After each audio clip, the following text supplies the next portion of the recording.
ये भागवत की महिमा कौन गा रहा है? ये भागवत की महिमा धुंधुकारी गा रहा है। आश्चर्य की बात। आहा।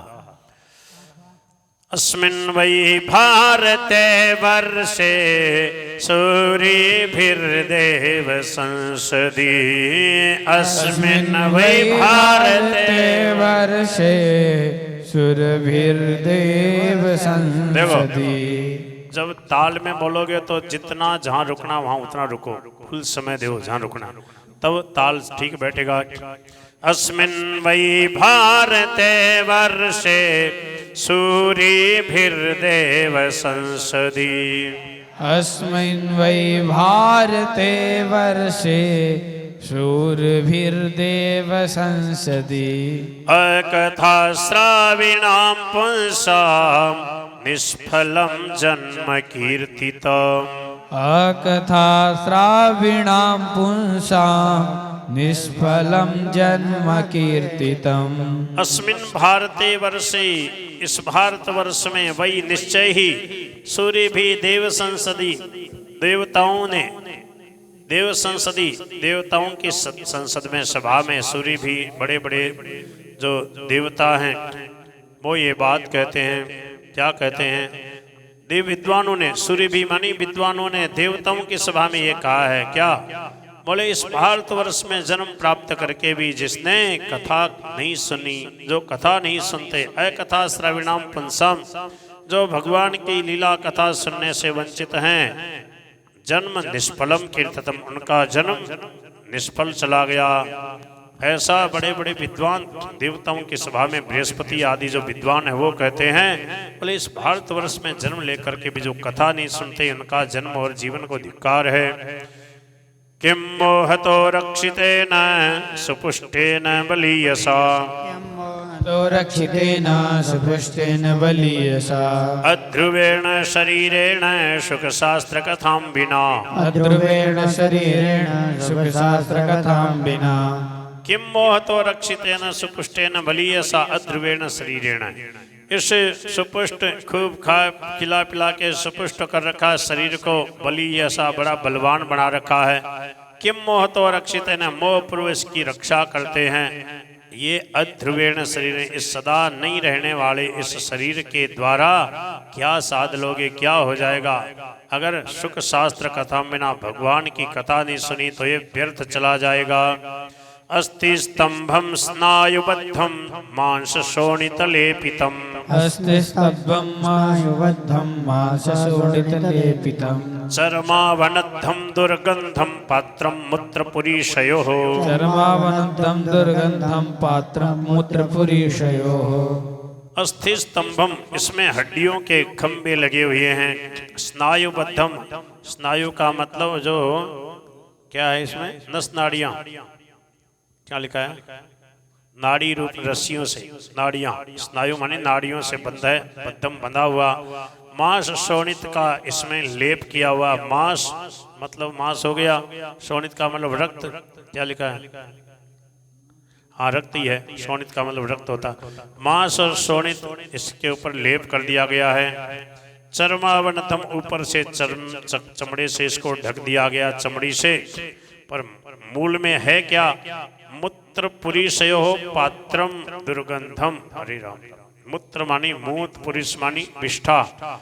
मूत्र पुरीशयो मानी मूत्र और विष्ठा का ये पात्र है। दुर्गंध, इसमें दुर्गंध आती रहती है। इससे क्या होगा? बोले अंत में ये क्या हो जाएगा? बूढ़ा हो जाएगा। जरा शोक विपाकार्तम रोग मंदिर मातुरम।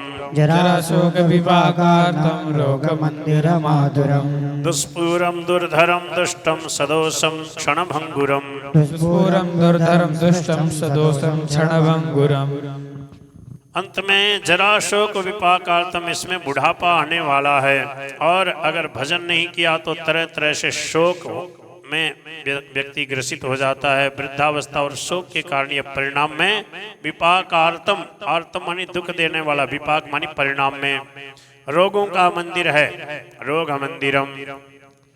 और यह नित्य निरंतर किसी न किसी कामना से पीड़ित रहता। आतुरम, दुष्पूरम, कभी पूरी नहीं होने वाली जो कामनाएं हैं उनको अपने चित्त में स्थान दे लेता है। दुष्पूरम, आतुरम, दुर्धरम। दुर्धर्म का क्या दिया देखो, इससे धारण किए रहना भी एक भार है। बताओ, दुर्धर्म, दुष्टम, ये बड़ा दुष्ट है।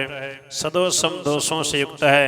हर क्षण भंगुरम, इसमें निरंतर नाश लगा रहता है, निरंतर बुढ़ापे की तरफ जा रहा है, एक एक क्षण में मृत्यु नजदीक आ रही है। सदोषम, इसमें दोष ही दोष भरे हुए हैं शरीर में। और ये जो दुर्धर्म, दुष्टम, ये मन को लेकर के कहा गया। दुष्पूरम, दुर्धर्म, दुष्टम, ये जो मन है बड़ा दुष्ट है, दुष्पूर है, इसकी कामनाएं जो है कभी पूरी नहीं होने वाली। ऐसे इस तन मन से क्या सिद्ध कर सकते हैं अगर भगवान का भजन नहीं किया। कृमिविड भस्म संज्ञान्तम शरीरमिति वर्णितम। कृमिविड भस्म संज्ञान्तम शरीरमिति वर्णितम। अस्थिरेण स्थिरम कर्म कुतोयम साधयन्नहि। अस्थिरेण स्थिरम कर्म कुतोयम साधयन्नहि।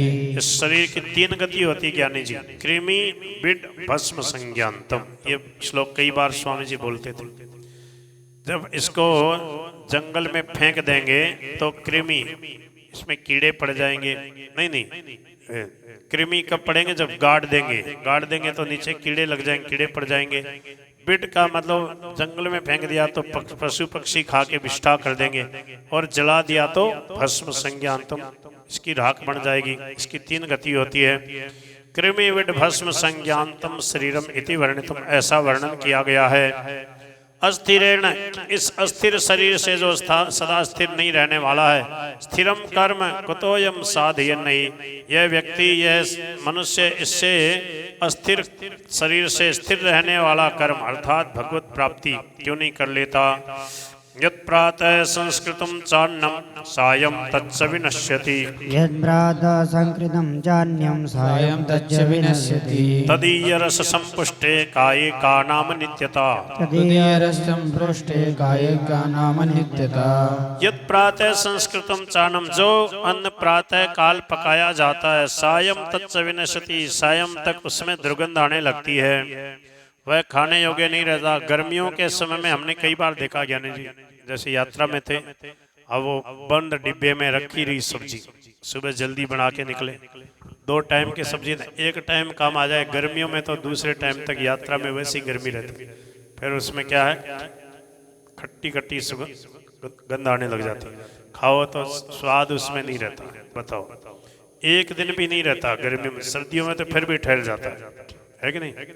उसी अन्न से, उसी सब्जी रोटी से पुष्ट हुआ ये शरीर कितने दिन रहेगा। कहते हैं यत् प्रातः संस्कृतम च अन्नम सायं तच्च विनश्यति, जो अन्न प्रातः पकाया जाता है और सायं काल तक बिगड़ जाता है। तदीय रस संपुष्टे, उसी के रस से पुष्ट हुए काये का नाम नित्यता, इस शरीर में कौन सी नित्यता है।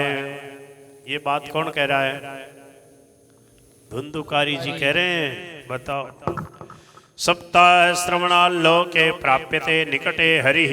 सप्ताह श्रवणाल्लोके प्राप्यते निकटे हरिः। अतो दोष निवृत्त्यर्थमेतदेव हि साधनम्। अतो दोष निवृत्त्यर्थमेतदेव हि साधनम्। सप्ताह श्रवणात्, इस श्रीमद् भागवत के सप्ताह कथा के श्रवण से हरि ही लोके निकटे प्राप्ते, इस लोक में हरि भगवान श्री हरि निकटे प्राप्यते, बड़ी शीघ्रता से मिल जाते हैं। अतः इसलिए दोष निवृत्त्यर्थम, संपूर्ण दोषों की निवृत्ति के लिए एतदेव ही साधनम, ये साधन, ये एकमात्र साधन है इस कलयुग में।